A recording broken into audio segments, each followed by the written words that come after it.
नमस्कार साथियों। देखिए, संविधान की क्लास है। छोटी सी वीडियो संविधान के आपके सामने आ रही है। देखिए, ऑडियो में है ये। देखिए, अनुसूचियां हैं। अनुसूची संविधान में 12 अनुसूचियां हैं। तो कौन सी अनुसूची क्या है इसके बारे में जानते हैं। कौन सी अनुसूची का क्या विषय में, किस विषय में बनाई गई। तो पहली अनुसूची जो है संविधान में वो है राज्य एवं संघ राज्य क्षेत्रों के बारे में उपबंध है। दूसरी अनुसूची में संवैधानिक प्राधिकारियों के वेतन के बारे में उपबंध है। तीसरी अनुसूची शपथ का प्रारूप। चौथी अनुसूची राज्यसभा में स्थानों के आवंटन के लिए है। पांचवी अनुसूची अनुसूचित क्षेत्रों तथा अनुसूचित जनजातियों के प्रशासन और नियंत्रण के बारे में उपबंध है। छठवीं अनुसूची असम, मेघालय, त्रिपुरा और मिजोरम राज्यों में जनजातीय क्षेत्रों के प्रशासन के प्रावधान के बारे में है।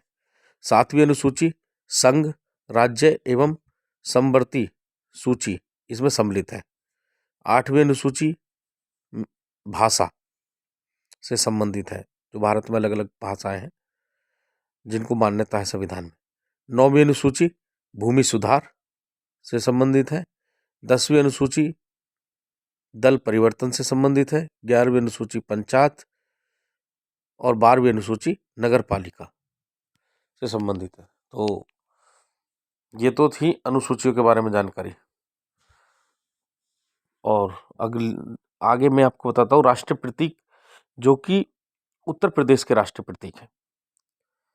देखिए, भारत शासन द्वारा राष्ट्रीय चिन्ह को 26 जनवरी 1950 को अंगीकृत किया गया था। भारतीय राष्ट्रीय ध्वज में सफेद पट्टी के बीच में नीले रंग का चक्र है। आपको भी पता नीले रंग का चक्र है, जिसका प्रारूप सारनाथ में अशोक के सिंह स्तंभ पर बने चक्र से लिया गया है। इसमें 24 तिल्लियां हैं और ये है ये न्याय का प्रतीक है। ठीक है। और अब बात करते हैं उत्तर प्रदेश की। उत्तर प्रदेश में जो राजकीय पुष्प है वो है पलाश। राजकीय वृक्ष उत्तर प्रदेश का अशोक। उत्तर प्रदेश का राजकीय पक्षी सारस या क्रॉच भी कहते हैं, क्रॉन्च भी कहते हैं नहीं। और राजकीय पशु है बारहसिंगा। तो और अब मैं आपको बताता हूँ भारत में जो वरिष्ठता की सूची है वो उसका क्रम क्या है। पहला है पहला है राष्ट्रपति, वरीयता में सबसे ऊपर। उपराष्ट्रपति दूसरे नंबर पर। तीसरे नंबर पर प्रधानमंत्री। चौथे नंबर पर राज्यों के राज्यपाल अपने राज्यों में। पांचवें पर भूतपूर्व राष्ट्रपति तथा पांचवें में स्थान पर ही आता है उप प्रधानमंत्री। और छठे पर आता भारत का मुख्य न्यायाधीश एवं लोकसभा अध्यक्ष, क्योंकि जो भारत के मुख्य न्यायाधीश हैं और लोकसभा अध्यक्ष हैं वो वरीयता के क्रम में समकक्ष है। और भारत में सबसे ऊंचे पद का सिविलियन अधिकारी कौन होता है? मंत्रिमंडल का सचिव। कौन होता है? मंत्रिमंडल का सचिव। और अगला क्वेश्चन है, देश का ये वरिष्ठतम लोक सेवक होता है। ठीक है साथियों। और देखिए बताते, भारतीय संविधान की प्रस्तावना में इसके सभी नागरिकों को कौन कौन सा न्याय प्रदान करने की व्यवस्था की गई है। सामाजिक, उत्तर है सामाजिक, आर्थिक, वह राजनीतिक। और भारत का जो राष्ट्रीय पशु है वो है बाघ। भारत का राष्ट्रीय पक्षी है मोर। इसे मोर का जो साइंटिस्ट नाम है, वैज्ञानिक, उसे कहते हैं पावो क्रिस्टेटस। और जो बाघ का साइंटिफिक नाम है वो है पैथेरा टाइगिर्स। और भारत का राष्ट्रीय पक्षी कौन है? भारत का राष्ट्रीय पक्षी मोर है। ठीक है। और साथ ही देखिए अगला क्वेश्चन है, भारत में राजनीतिक सत्ता का प्रमुख स्रोत क्या है? वो है जनता, क्योंकि हमारे यहाँ वोटिंग होती है और जनता को ही सर्वोच्च माना गया है। अगला क्वेश्चन है, गणतंत्रीय अवधारणा किसे कहते हैं?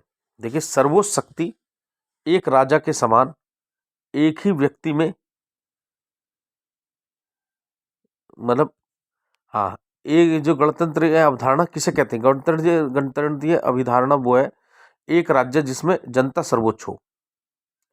सर्वोच्च शक्ति निर्वाचित प्रधान में निहित हो। एक ऐसी सरकार हो जनता द्वारा निर्वाचित प्रतिनिधियों की हो। तो ये सब गणतंत्र में आता है। भाषाई आधार पर राज्यों का पुनर्गठन किस वर्ष किया गया था? 1956 में। किस वर्ष किया गया था? 1956 में। भारतीय संविधान का कौन सा भाग संविधान की आत्मा कहलाता है? अगर क्वेश्चन ये आए कि भारत का संविधान का कौन सा भाग संविधान की आत्मा कहलाता है, तो है उद्देशिका, और मतलब यानी कि प्रस्तावना है। और अगर ये आता कि भीमराव अंबेडकर के अनुसार संविधान का कौन सा भाग आत्मा कहलाता है, तो इसमें आता संवैधानिक उपचारों के अधिकार, जिसे अंबेडकर साहब ने भारत इसकी संविधान की आत्मा कहा है।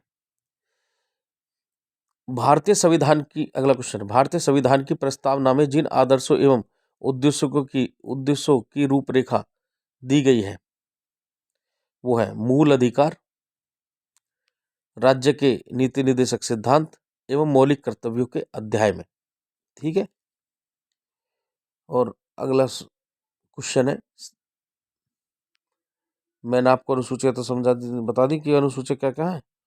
आर्थिक नियोजन भारतीय संविधान की किस सूची में सम्मिलित है? ये समवर्ती सूची में सम्मिलित है। कौन सी सूची में? समवर्ती सूची में सम्मिलित है। वित्त विधेयकों के बारे में विशेष उपबंध किस अनुच्छेद के अंतर्गत किया गया है? तो है अनुच्छेद 117। अनुच्छेद 117। अब बताते हैं भाग के बारे में। नागरिकता संविधान के किस भाग से संबंधित है? भाग 2 से संबंधित है। संघ राज्य क्षेत्र संविधान के भाग 8 से संबंधित है। नगर पालिकाएं भाग 9A से संबंधित है। निर्वाचन भाग 15 से संबंधित है। देखिए, संविधान सभा द्वारा भारतीय संविधान को स्वीकृत किया गया था, तो यह 26 नवंबर 1949 को संविधान सभा ने संविधान को स्वीकृत किया था। मतलब ये संविधान सभा ने भारतीय संविधान को स्वीकार किया था, वो तारीख थी 26 नवंबर 1949। अगला क्वेश्चन है, भारतीय संविधान में मौलिक कर्तव्यों का विचार लिया गया है। मौलिक कर्तव्यों का विचार रूस से लिया गया है, मौलिक अधिकारों का विचार अमेरिका से लिया गया है, और नीति निर्देशक सिद्धांत आयरलैंड से लिए गए हैं, आयरलैंड के संविधान से। और भारतीय संविधान में सन्निहित, हाँ, अगला क्वेश्चन है, निम्नलिखित में से कौन सा संविधान सभा का संवैधानिक सलाहकार थे? संवैधानिक सलाहकार कौन थे संविधान सभा के? वो है BN राव। कौन थे? BN राव। और भारत के संविधान के अनुच्छेद 300 के अनुसार भारत की सरकार का कानूनी नाम क्या है? The union of India. क्या नाम है? The union of India. भारतीय संविधान में कितने अनुच्छेद है? 395 अनुच्छेद है। ठीक है। और गणना के अनुसार भारतीय संविधान में प्रारंभ में कुल 395 अनुच्छेद थे। भारतीय संविधान में गणना की दृष्टि से वर्तमान में अनुच्छेदों की संख्या 468। ये गणना की दृष्टि से वैसे 395 है, जबकि क्रमांक की दृष्टि से संविधान में 395 अनुच्छेद है।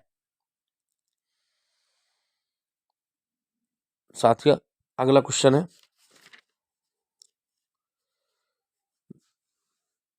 किस अधिनियम ने भारत में संघीय शासन की व्यवस्था दी थी? भारत सरकार अधिनियम 1935। और किसने कहा था संविधान सभा कांग्रेस थी, कांग्रेस भारत था? ऑस्टिन ने। तो जय हिंद साथियों। अगर आपको मेरी सूचना, अगर ये क्लास आपको अच्छी लगी हो तो आप इस वीडियो को सुन सकते हैं, चलते फिरते सुन सकते हैं। ये आपके लिए हर एग्जाम में यूज़फुल होगी। RO में रामबाण सिद्ध होगी, और आप इसे यूपी पुलिस जैसे एग्जाम में भी यूज़ कर सकते हैं। इसमें से बड़े नहीं, इसमें छोटे छोटे जो क्वेश्चन होंगे वो कहीं ना कहीं यूपी पुलिस में भी काम आएंगे। और बाकी जो लेंथी क्वेश्चन है, जो थोड़े कठिन टाइप हैं, वो सब RO में के लिए मटेरियल तो है ही। RO हो चाहे पुलिस आजकल तो कोई भी क्वेश्चन कहीं भी आ जाता है। तो जय हिंद साथियों, आपका दिन शुभ हो।